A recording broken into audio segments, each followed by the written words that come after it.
अस्सलाम वालेकुम, आवाज आ रही है?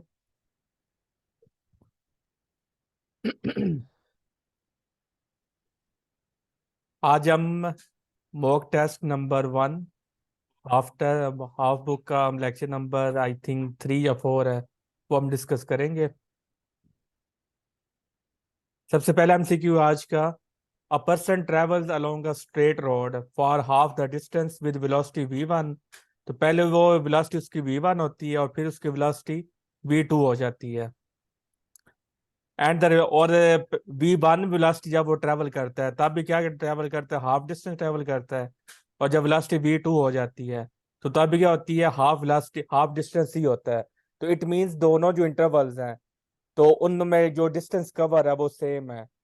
फर्स्ट हाफ में भी हाफ डिस्टेंस कवर हो रहा है और जो सेकंड हाफ है उसमें भी हाफ डिस्टेंस ही ट्रेवल हो रहा है। तो पहले में उसकी वेलोसिटी v1 है और वेलोसिटी v2 है, यानी कि डिस्टेंस सेम है और वेलोसिटी डिफरेंट है। तो हमने ये फार्मूला लेक्चर्स में पढ़ा था कि जब वेलोसिटी डिफरेंट हो और डिस्टेंस सेम हो तो एवरेज वेलोसिटी का फार्मूला क्या होता है सलीम? हमने ये फार्मूला पढ़ा हुआ है।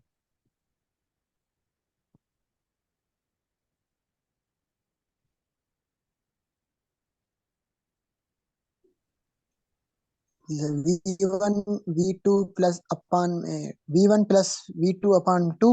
यहाँ में से कौन सा होगा? इसमें से सर ये होगा तीसरा number. v1 plus v2 divided by 2। नहीं, ये नहीं है।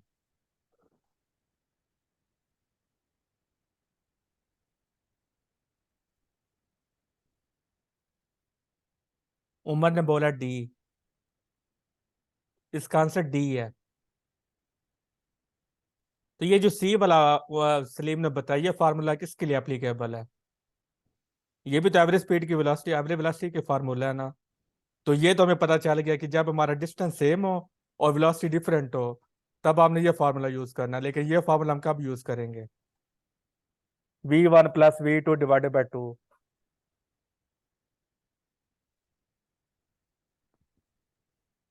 जब टाइम सेम हो। पूछ रही हैं, बता रही हैं?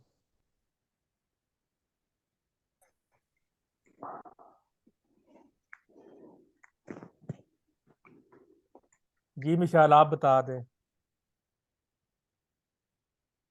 सी फार्मूला कब यूज होगा? क्या चीज सर? मैं भी आई हूँ। ये जो सी वाला formula v1 plus v2 divided by 2, ये कब यूज होगा?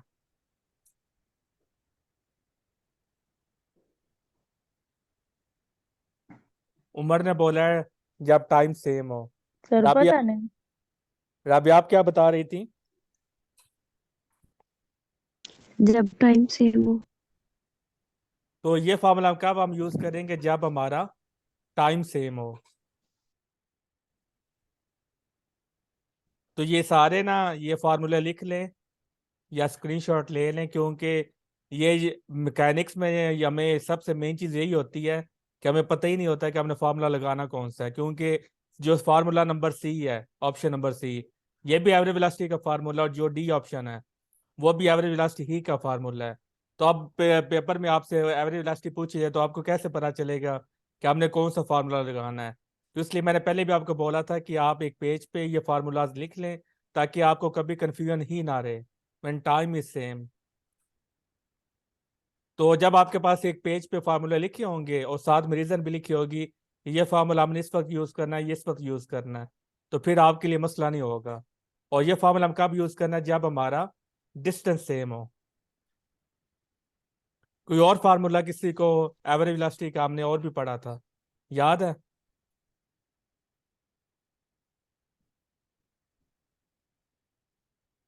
अभी आपने फार्मूले लिखे हुए हैं? जी लिखे हुए हैं। तो कितने फार्मूले हमने पढ़े थे एवरेज वेलोसिटी के? यही तो पढ़े थे। 2 पढ़े थे। हम्म।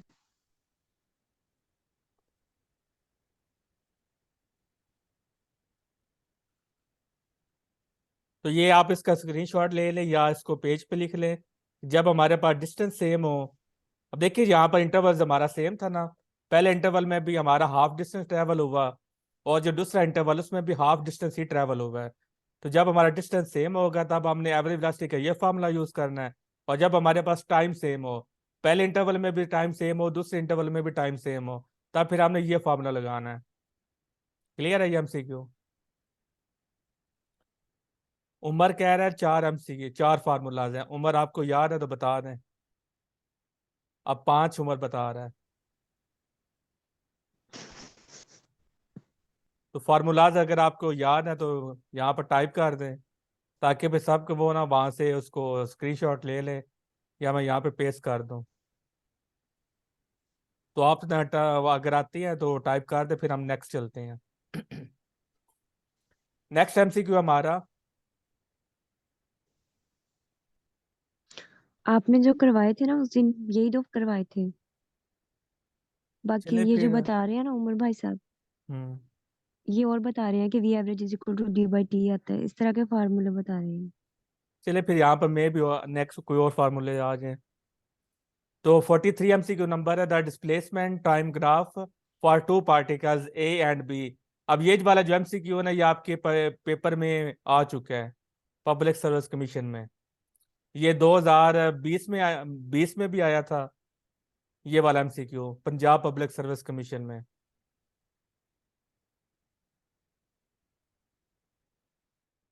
आप ना मुझे फिर पर्सनली भेज दीजिएगा, तब मैं फिर ग्रुप में सेंड कर दूंगा। द डिस्प्लेसमेंट टाइम ग्राफ, वो कह रहा है कि डिस्प्लेसमेंट टाइम ग्राफ। तो यहाँ पर एक और क्वेश्चन आ जाता है कि area under the displacement time graph is equal to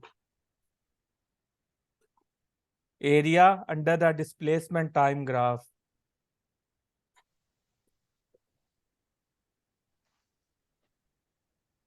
क्या होता है area under the displace? Velocity. जी, वेलोसिटी। वेलोसिटी। वो तो स्लोप होती है ना। तो फिर आपने गलत बोला है, या तो बोलेंगे ना वेलोसिटी टाइम ग्राफ, फिर हम बताएंगे डिस्टेंस आता है। डिस्प्लेसमेंट और टाइम का क्या बताएंगे हम लोग? इसका आई थिंक ग्राफ नहीं है ना। हम्म। तो वो कहते हैं जो displacement time graph for two particles, दो पार्टिकल्स हमारे पास ए और B, straight line inclined at angle of 630 degree and 60 degree. कि जो पार्टिकल ए है वो एंगल कितना बनाता है, 30 डिग्री, और जो पार्टिकल बी है वो एंगल बनाता है 60 डिग्री। हमने रेशियो बतानी है वेलोसिटीज की। तो ये फार्मूला मुझे बताएगी हमारा, आप बताओ यहाँ पर कौन सा फार्मूला लगेगा। हमने रेशियो बतानी है वी ए और वी बी की। सर मैंने आपको पहले भी कहा था मुझे फार्मूला आता है, लेकिन मुझे इधर इम्प्लीमेंट नहीं करना आता कि कौन सा फॉर्मूला किधर लगना है, और ना मैंने अभी ये चैप्टर पढ़ा है आपसे। और यही मैं कह रहा हूँ ना कि आप इसका पेज पे सारे फार्मूले लिखते चले जाएं, ताकि फिर आपको आइडिया हो, क्योंकि जी मैकेनिक्स सर, में। वो तो मैं लिख रही हाँ जी ठीक है, मिसपा आपको आइडिया हो।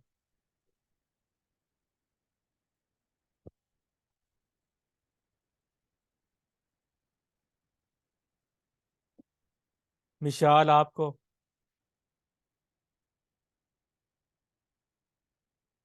नो सर, नहीं आइडिया कि कौन सा फार्मूला लगेगा। ये फार्मूला मैंने लिख दिया, ये फार्मूला लगेगा कि वेलोसिटी हमारी स्लोप की इक्वल होती है, स्लोप हमारे क्या है, tan थीटा की इक्वल होता है।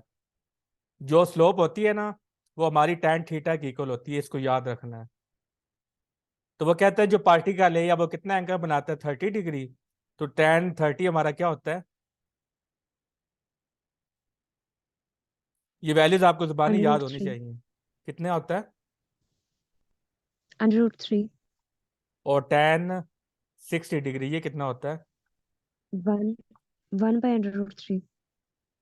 तो अब ये जो सारी इन वैल्यूज ये आपको जुबानी याद होनी चाहिए, क्योंकि आपके एग्जाम में कैलकुलेट अलाउ नहीं होता। तो इसलिए ये वैल्यूज वहां पर आपको जुबानी याद होनी चाहिए। ये हमारा होता है 1/3 का स्क्वायर रूट, और tan 60 होता है 3 का स्क्वायर रूट।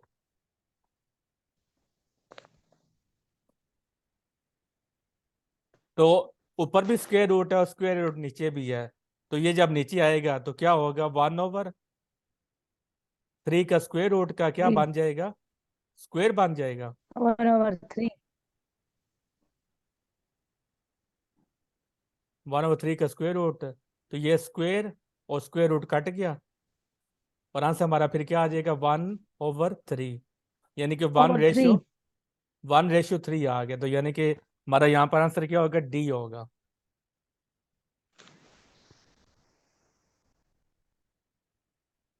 नेक्स्ट है, particle moves for 20 seconds with velocity 3 meter पर सेकंड। अब ये देखिए, सर अंडर सर ये अंडर रेडिकल का जो 3 है होल स्क्वायर, ये होल स्क्वायर तो नहीं होगा, ऊपर जाएगा तो अंडर जो नीचे वाला डिवाइड वाला है ऊपर जाएगा तो पावर -1 नहीं आएगी।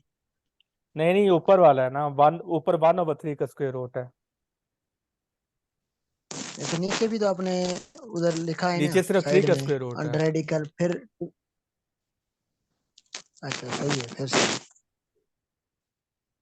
अब 44 में वो कहता है कि a particle moves for 20 seconds with velocity 3 meter पर second and then velocity 4 meter पर second for 20 second and finally moves with velocity 5 meter पर सेकंड फॉर नेक्स्ट 20 सेकंड। अब हमारा यहाँ पर अभी हमने ये फार्मूला डिस्कस किया है। अब देख सकती हैं कि पहला जो इंटरवल है वहां पर भी 20 सेकंड्स है, दूसरा इंटरवल है वहां पर भी 20 सेकंड है, और जो तीसरा इंटरवल है यहाँ पर भी कितने 20 सेकंड्स है। और वेलोसिटी डिफरेंट है, पहले में 3 है, दूसरे में 4 है और तीसरे में 5 है। तो जब टाइम सेम हो और वेलोसिटी डिफरेंट हो तो कौन सा फार्मूला एवरेज वेलोसिटी का हमने पढ़ा था, अभी हमने पढ़ा है, v1 plus v2 over 2। यहाँ पर अब 3 वेलोसिटीज है ना। 3 आ जाएगी। हाँ जी, v1 3 आ plus जाएगा। v2 और plus v3 और नीचे 3। हाँ जी, तो वी एवरेज यहाँ पर हमारा क्या हो गया। अब देखिए, ये अगर आपको फार्मूला आता तो ये क्वेश्चन आपके लिए कितना इजी हो गया है। और अगर आपको कंफ्यूजन नहीं रहेगी तो फिर मैकेनिक्स में आपको अच्छी तरह से आपको नहीं आ सकती। मैकेनिक्स हर बंदे को मुश्किल लगती है, जो भी फिजिक्स का स्टूडेंट है ना, उससे पूछा जाए कि आपको कौन सा सब्जेक्ट मुश्किल लगता है, वो मैकेनिक्स ही बोलेगा, मोस्टली जो स्टूडेंट्स हैं। तो मैकेनिक्स में फार्मूलाज यूज होते हैं। तो अब जब हमें पता चल जाए ना कि ये फार्मूला कहाँ पर यूज होना है, कौन सा कहाँ पे होना है, तो फिर सारा मसला ही हल हो जाता है। तो इसका फिर आंसर क्या आएगा, पहले वेलोसिटी हमारी 3, फिर वेलोसिटी हमारी कितनी है, पहले 3 है, फिर 4 है, फिर 5 है। तो 3 + 4 + 5 और डिवाइडेड बाय 3।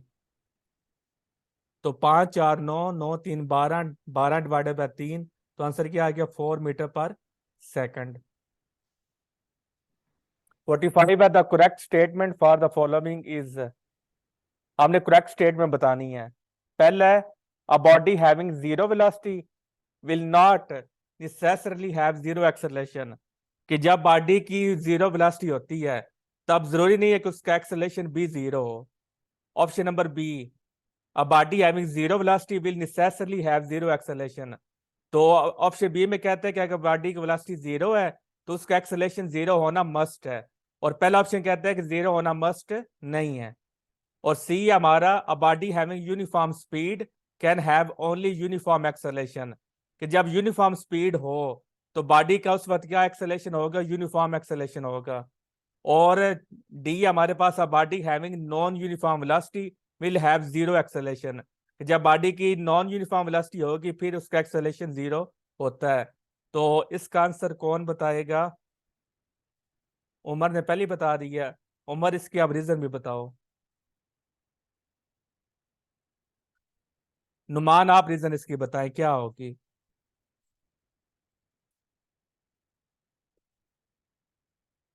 इसकी रीजन बताएं कि ऑप्शन नंबर ए क्यों होगा।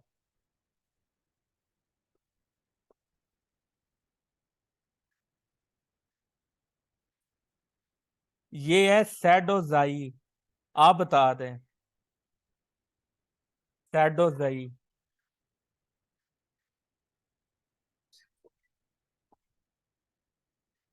बिस्मा आप बता दें।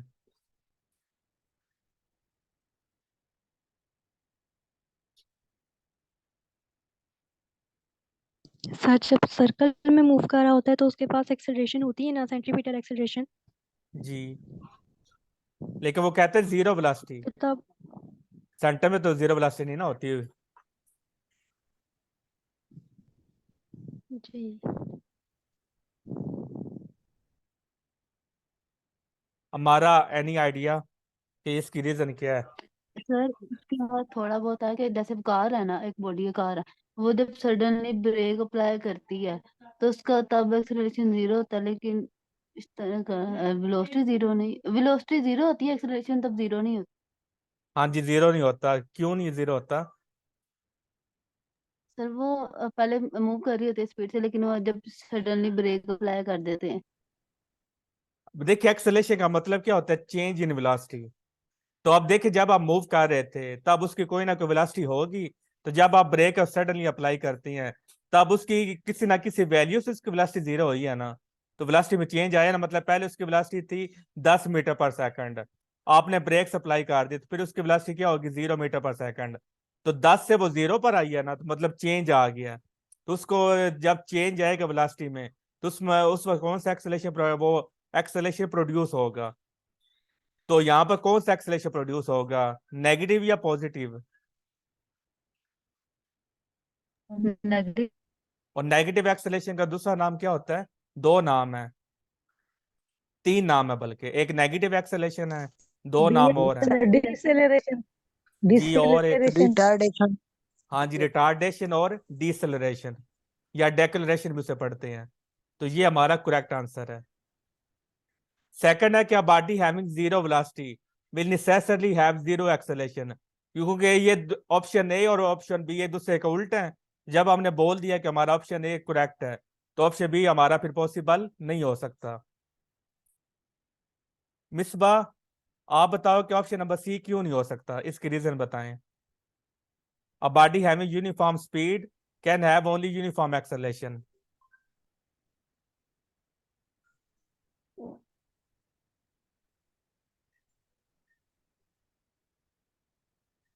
विशाल, आप बताओ इसकी रीजन, सी ऑप्शन क्यों नहीं हो सकता? बी का तो मैंने बता दिया कि ए और बी आपस में अपोजिट हैं, या बी होगा या ए होगा। Option number A is correct, फिर बी नहीं हो सकता।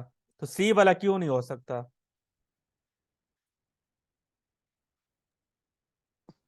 सर जब एक्सेलरेशन वेलोसिटी जो होगी वो यूनिफॉर्म होगी तो एक्सेलरेशन प्रोड्यूस ही नहीं होगी, हाँ जी, एक्सेलरेशन तब फिर जीरो एक्सेलेरेशन होगी। प्रोड्यूस ही नहीं होगा, सही है। और जो डी है वो क्यों नहीं हो सकता?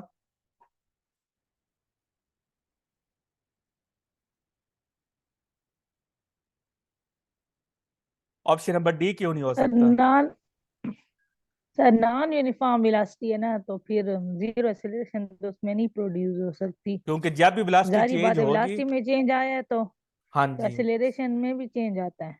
नई एक्सेलेरेशन प्रोड्यूस होगा। 46 है, the displacement x of a particle along a straight line at time t is given by, कि एक बॉडी का डिस्प्लेसमेंट ये दिया हुआ है a naught plus A1 t plus A2 t square, the acceleration of the particle is. तब देखिए यहाँ पर उसने हमें डिस्प्लेसमेंट दिया हुआ है। तो सबसे पहले हमने यहाँ पर हमें क्या मालूम करना है? एक्सेलरेशन। तो एक्सेलरेशन का फार्मूला क्या है, ये मुझे बताएगा।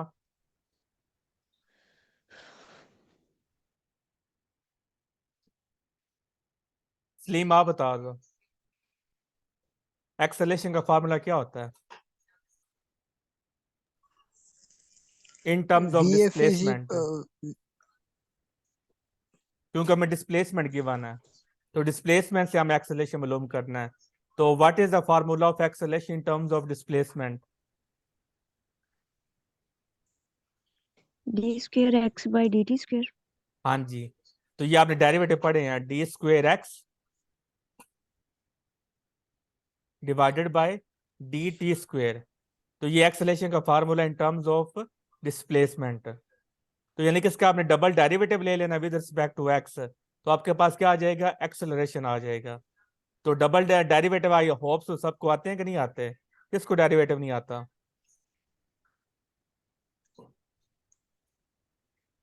क्योंकि आप ना काफी टाइम हो गया, तो मैं भी कुछ लोगों को ना डेरिवेटिव भूल चुका हो। इस तरह हमने डेरिवेटिव डबल लेना है, पहले फर्स्ट डेरिवेटिव ले लें फिर दूसरा डेरिवेटिव ले लें। तो हमारे पास है a naught with plus, respect to x है ये, सॉरी टी। हाँ जी, विद रिस्पेक्ट टू टी है, सॉरी, यहाँ पर भी क्या होगा, टी होगा, plus a sir ji naught, इसका आंसर 2 है, 2 हो जाएगा।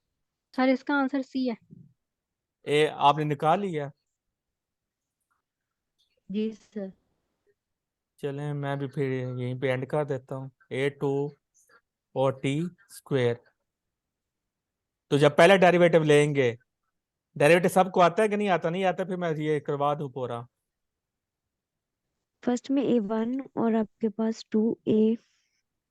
कंप्लीट करवाएं, ये पूरा कंप्लीट करवाएं। चलें ठीक है, तो ये जो ब्रैकेट के बाहर है ये वैसे ही आ जाएगा डी ओवर डी टी, क्योंकि देखिए डबल डेरिवेटिव था ना, पहले हमारे पास था D square divided by d t square, तो मैंने उसको दो पार्ट्स में रिजोल्व कर लिया, पहले मैंने डी ओवर डी टी लिख लिया और फिर अंदर डी ओवर डी टी लिख दिया। तो देखिए डी को डी से मल्टीप्लाई करें तो क्या बनता है, डी स्क्वेयर, और डी टी को डी टी से मल्टीप्लाई तो क्या बनता है, डी टी स्क्वेयर। तो यानी कि इस चीज को मैंने क्या किया, दो पार्ट्स में रिजोल्व कर लिया, और हम डेरिवेटिव किसका लेना है, a naught plus a one t plus a two t square, इसका डेरिवेटिव लेना है। तो with respect to t derivative लेना है। तो अब देखिए जो ए नॉट है इसके साथ टी नहीं है ना, तो इसको हम एज अ कांस्टेंट, ये हमारा क्या होगा, कांस्टेंट होगा, और कांस्टेंट का डेरिवेटिव क्या होता है, जीरो होता है। तो यहाँ पर फिर हम क्या 0। लिख देंगे, जीरो लिख देंगे। और फिर हमारे पास है ए वन टी, तो क्योंकि हमारे पास पावर वन है तो पावर वन का डेरिवेटिव क्या होता है, वन होता है, तो टी का डेरिवेटिव क्या आ गया, वन। तो वन को जब ए वन से मल्टीप्लाई किया तो आंसर हमारा क्या आ जाएगा, ए वन ही आ जाएगा। तो ये a one multiply by one plus, फिर है ए टू टी स्क्वेयर, तो पावर स्टार्ट में आ जाएगी, जो टू है वो शुरू में आ गई, फिर आगे क्या है, ए टू। तो यहाँ पर पावर रूल आपने लगाना है, तो पावर जब लगाएंगे तो क्या बन जाता है, टी स्क्वेयर, डेरिवेटिव में आप क्या करते हैं, वन माइनस करते हैं, तो पावर A2T। हमारी टू। जी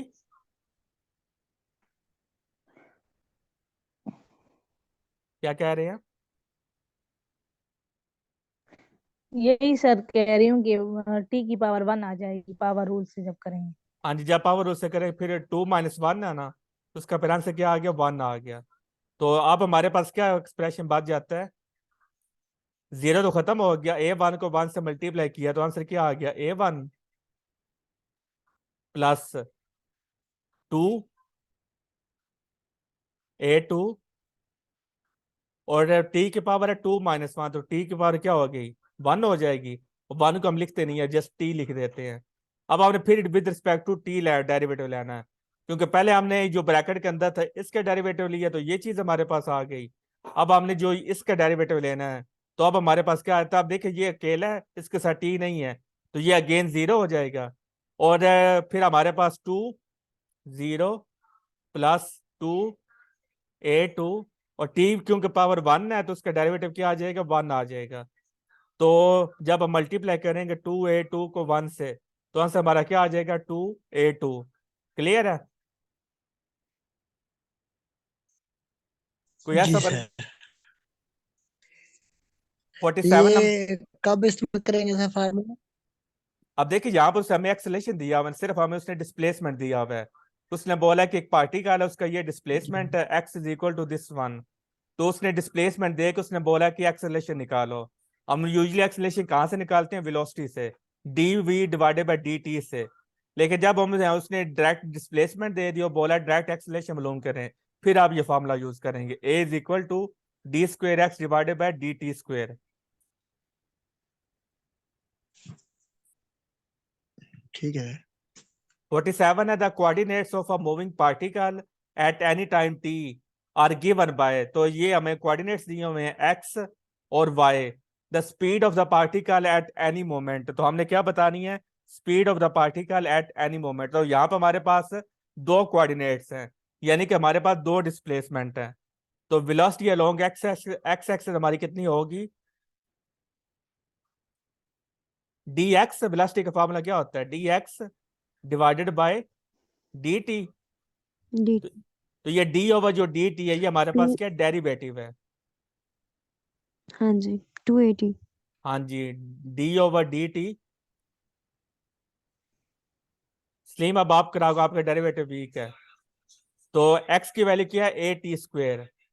तो इसका डेरिवेटिव क्या आएगा स्लीम?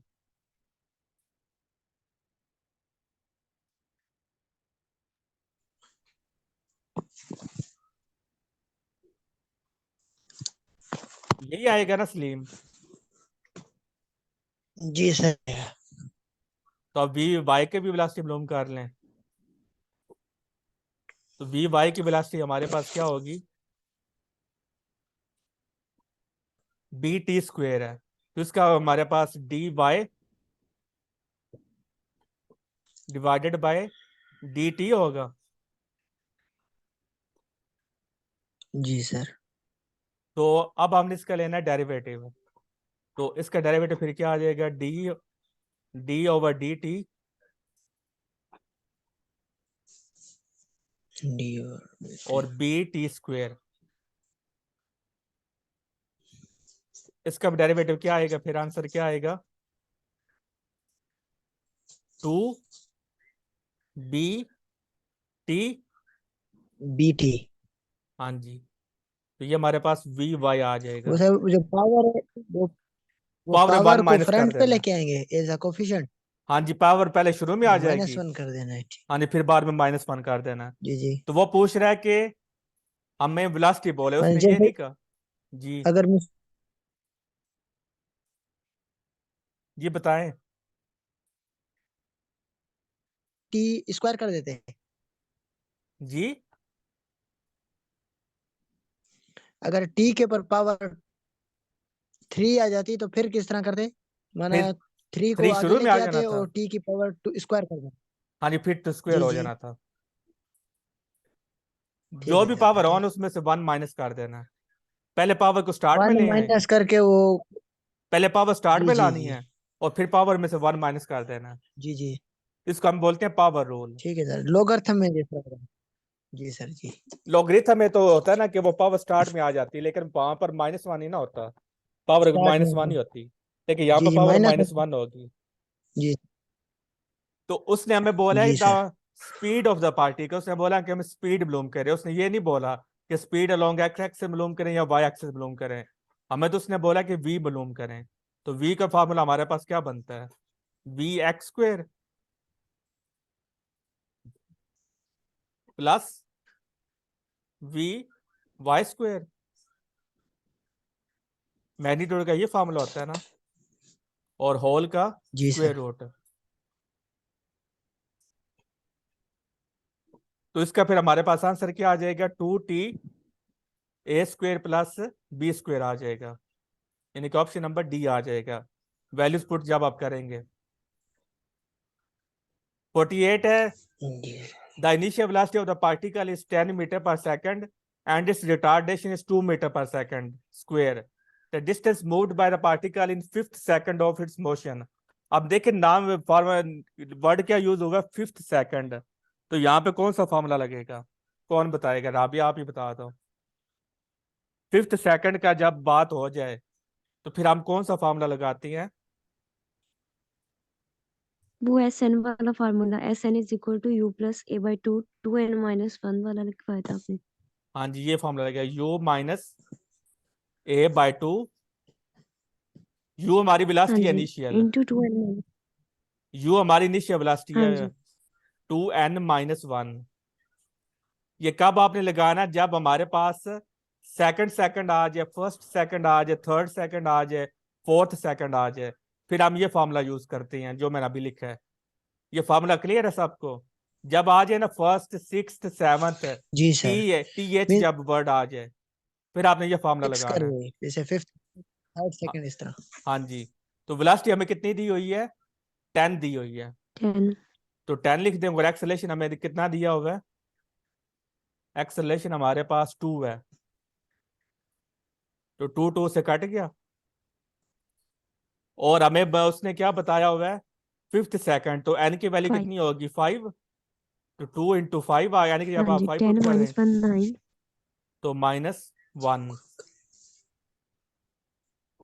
तो 2 से कट गया, तो 5 2 10, 10 - 1 9, और 10 - 1 10 - 9 9 कितना हो गया, 1 मीटर। तो 5वें सेकंड में कितना डिस्टेंस ट्रेवल मीटर करता है, 1 मीटर। क्लियर है? मीटर। जी sir. 49, a particle starting from rest travels a distance x in first 2 seconds and a distance y in next 2 seconds, then अब देखिए जो पहला इंटरवल है वहां पर वो कितना डिस्टेंस ट्रेवल करता है, x, और जो दूसरा इंटरवल है पहला भी क्या है, from rest a distance x in first 2 seconds, time same है, पहले में भी 2 सेकंड और दूसरे में भी 2 सेकंड है। पहले डिस्टेंस x है और बाद में डिस्टेंस हमारा y है, तो यहाँ पे फिर कौन सा फॉर्मूला लगेगा, V1 प्लस V2 अपॉन 2। नहीं हमने यहाँ पर रेशियो बतानी है। तो वो कहता है कि and a distance y in next 2 seconds, then तो यहाँ पे कौन सा रिलेशनशिप लगेगा, y is equal to x, 2x 3x या 4x।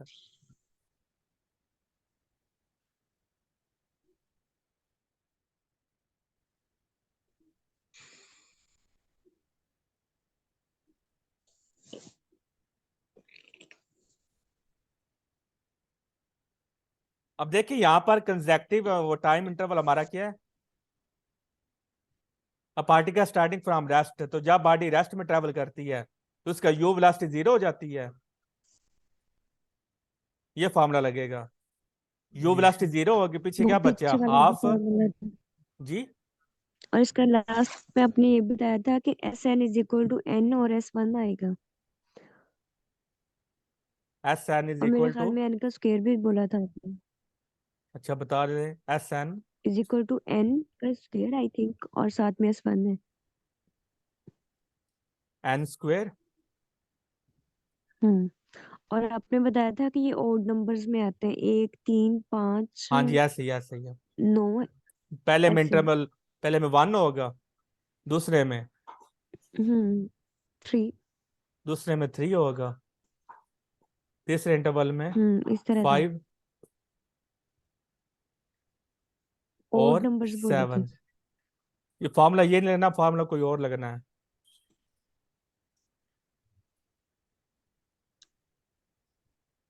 तो हमें उसने ना हमें 2 डिस्टेंस दिए हमें, एक्स और वाई। तो एक्स हमारा पहला डिस्टेंस है और जो वाई है वो हमारा सेकंड डिस्टेंस है। तो पहले में 1 हो रहा है, दूसरे में हाँ 3 जी, हो रहा है।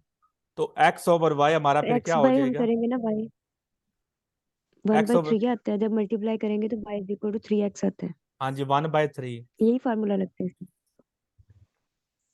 एन की वैल्यू जब हम पुट करेंगे 1, तब तो 1 आ गया, 2 करें तो फिर 4 नहीं आता। हाँ जी बिल्कुल, ये आई थिंक लगना है 2n यही इनका माइनस वन आपने यहाँ पे लगना कोई है, ट्रिक ट्रिक 2n। 2n-1 का था बताया, लेकिन ट्रिक बताई थी इसकी, कुछ पता नहीं, वो मुझे याद नहीं है अब। वो ट्रिक ना फिर वो इस तरह होता है, वो मतलब साथ में डिस्टेंस भी दिया होगा ना इसलिए, लेकिन यहाँ पर चूंकि ऐसे वो डिस्टेंस है नहीं है, इसलिए यहाँ पर फिर ट्रिक लगेगा, वो 2n-1 लगेगा। 1 वाली 2n माइनस, -1। अब जब n की वैल्यू 1 हो तो उसका आंसर 1 आ जाएगा, जब n की वैल्यू 2 हो, 2 2 ज़र 4, 4 - 1 3, और जब n की 3 वैल्यू आ 3 गया। हो, 3 2 ज़र 6 -1, तो इसका क्या आ गया, 5 आ गया। तो क्योंकि उसने हमें पहले 2 इंटरवल उसने बोले हैं कि पहला सेकंड और दूसरा सेकंड, तो इसलिए फिर हमने क्या डिस्टेंस यूज करने हैं, पहले 2। तो यहां से फिर आप उसको 3x हो गया और इज इक्वल टू y हो गया। ये MCQ क्लियर है सबको, y is equal to 3x। जी नो सर, सर, फिर ये नहीं एक हुआ बार क्लियर। रिपीट। ये फॉर्मूला लगाना है ना, N S N is equal to 2n-1। तो जब n की वैल्यू 1 पुट करेंगे तो 2 - 1 का आंसर क्या आ जाएगा, 1। जब n की वैल्यू 2 हो, 2 2 ज़र 4, 4 -1 का आंसर क्या आ गया, 3। जब n की वैल्यू 3 हो तब वो क्या आपने लगाना है, 3 2 ज़र 6 -1, तो उसका आंसर क्या आ जाएगा, 5 आ जाएगा। क्योंकि यहाँ पर ना हमारा फॉर्मूला यही हमने लगाना है, 2n-1 ये वाला। इनिशियल वेलोसिटी, क्योंकि वो स्टार्ट से कर रहा है तो उसकी इनिशियल वेलोसिटी क्या हो जाएगी, 0 हो जाएगी, और एक्सेलरेशन हमारा यूनिफॉर्म है। तो हमने सिर्फ ये वाला फैक्टर लेना है 2n-1, क्योंकि सवाल में उसने हमें सिर्फ ये बताया हुआ है। क्लियर अब? क्योंकि सवाल में उसने हमें ये सिर्फ पोर्शन बताया, उसने बोला कि 2n-1, तो इसलिए फिर हमने सिर्फ 2n-1 क्योंकि हमें यहाँ पर एक्सेलरेशन ही गिवन और वेलोसिटी हमारी वैसे 0 हो जाती है, तो इसलिए फिर उस टर्म को हमने क्या कर दिया, इग्नोर कर दिया। तो सर इधर वो a/2 भी तो है ना इस फॉर्मूले में, स्टार्ट में, इसके स्टार्ट में। हाँ जी, लेकिन एक्सेलरेशन हमें गिवन नहीं ना, इसलिए फिर हमने उस चीज को जी इग्नोर कर दिया है, क्योंकि उसने हमें क्वेश्चन के हिसाब से बोला है ना। जब हमारे पास आप देखें पहले सेकंड के बाद in first 2 seconds and distance y in next 2 second, कोई गैप आ रहा है? पहले जो 2 सेकंड्स है वहां पर डिस्टेंस x है, और जो नेक्स्ट 2 सेकंड वहां पर डिस्टेंस y है। जब सक्सेसिव डिस्टेंस जी मालूम सर। करना हो ना, तब आपने ये फॉर्मूला लगाना है 2n-1 का। Okay sir. उमर आपको भी क्लियर है?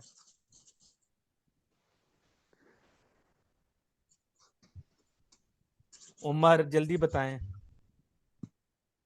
यानी कि जब आपसे सक्सेसिव डिस्टेंस का बोला जाए ना, कोई टाइम गैप ना हो, पहला सेकंड, दूसरा सेकंड, तीसरा सेकंड, कोई गैप ना आ रहा, फिर आपने हमेशा ये फॉर्मूला लगाना है 2n-1। अगर पहला सेकंड हो, पहले सेकंड के बाद वो आपसे पूछे तीसरा सेकंड, गैप आ गया, दूसरे सेकंड उसने बात नहीं की, फिर ये फॉर्मूला नहीं लगेगा। और एमसीक्यू नंबर 50 है, the velocity of a body depends on time according to equation, कि इस वेलोसिटी के मुताबिक जो वेलोसिटी किस पे डिपेंड करती है, टाइम पे। The body is under going uniform acceleration, uniform retardation, uniform acceleration या जीरो एक्सेलेरेशन। हमारी वेलोसिटी बॉडी पे वो टाइम पे डिपेंड कर रही है, तो इसका फिर आंसर क्या होगा? एक्सेलेरेशन का हमारा फॉर्मूला क्या होता है, a is equal to dv by dt। तो इसका डेरिवेटिव ले लें आप। Non uniform. तो जब आप डेरिवेटिव लेते हैं 20 तो खत्म हो गया, 2 को 0.1 से मल्टीप्लाई किया तो आंसर क्या आ जाएगा हमारे पास, 0.2। 0.2t आएगा। अब देखिए यूनिफॉर्म एक्सेलेरेशन हो तो यूनिफॉर्म एक्सेलेरेशन की वैल्यू हमेशा सेम रहती है, देखिए यहाँ पे वैल्यू चेंज हो जाएगी। जब t की वैल्यू 1 हो तो 0.2 आएगा, जब t की वैल्यू 2 हो तो 0.4 हो जाएगा। तो यूनिफॉर्म एक्सेलेरेशन तो नहीं हो सकता, क्योंकि यूनिफॉर्म एक्सेलेरेशन में through out the journey value same रहती है। यूनिफॉर्म रिटार्डेशन भी फिर नहीं हो सकता, क्योंकि वैल्यू सेम रहनी चाहिए। जीरो एक्सेलेरेशन भी नहीं है, क्योंकि टी की वैल्यू पे डिपेंड कर रहा है। पीछे क्या बचता है, नॉन यूनिफॉर्म एक्सेलेरेशन। आप देख सकते हैं कि पहले 1 है फिर 2 है, जितनी वैल्यू पुट करते जाएंगे वैल्यू क्या होती जाएगी, चेंज होती जाएगी। तो नेक्स्ट सेशन पढ़ना है या आज की क्लास यहीं पेंड कर दें? जल्दी बताएं, 30 सेकंड आते हैं। नेक्स्ट क्लास पढ़नी है कि यहाँ पर एंड कर दें?